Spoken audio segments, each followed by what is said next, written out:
Baha pala dito mga kakyo.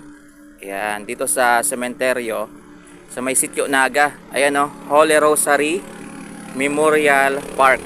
Ayan. So, baha dito mga kakyo, stagnant yung tubig. Ayan. Hanggang dun o. Hanggang dun sa kabila mga kakyo. Ayan o. Ayan, para na po siyang fish pond. Ayan o, malalim yung tubig mga Q. Ayan, so kung saan malapit na yung Ondas, November 1. Tsaka pa nagbaha dito mga Q. Stagnant. Ayan, siguro sa ano yan, barado yung drainage. Ayun yung drainage o.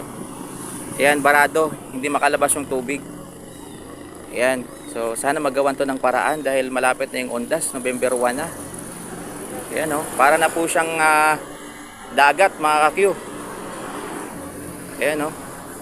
So sana magawa ng paraan para pagdating ng Ondas mga Q ay hindi naman mahirapan yung mga bibisita dito sa mga mahal nila sa buhay. Ayan o. Ayan. So dito sa kabila mga Q, dito yung isang sementeryo rin. Ayan o. So anong araw na ngayon? Monday. Ayan, October 21. So kulang-kulang 2 weeks na lang mga Q, Ondas na. Tapos baha pa dito. Ayan.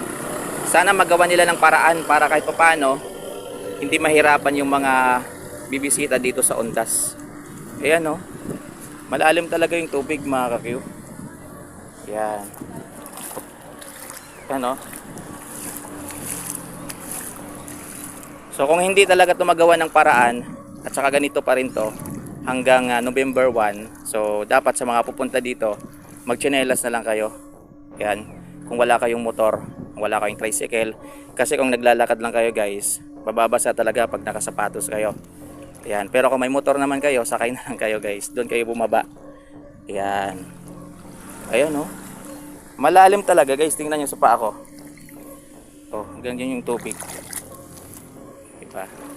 Ayun yung mga puntod ng mga mahal niyo sa buhay. Yan. Yan o. Kasi dito yung drainage o. Kaso barado. Barado yung drainage. Mag-uundas pa naman. Yan. Sabi sa akin ni ate kanina guys, yung spoltorero dito, yung nagbabantay dito, ay ganito talaga to. Pag medyo umuulan ng malakas, umabaha talaga dito. Stagnant yung tubig. Yan. Sa drainage yun eh. Barado yung drainage. Yan o. O, diba? Pero dong part kasi medyo mataas na eh. Yan, wala nang tubig doon. So, kung sa November 1 sa Ondas, ganito pa rin. So, mas maganda magtsinelas na lang kayo. Yan, sumakay kayo sa motor, tricycle. Yan, tapos doon kayo bumaba. Yan, para makabisita kayo sa mga mahal niyo sa buhay. Yan o. Diba?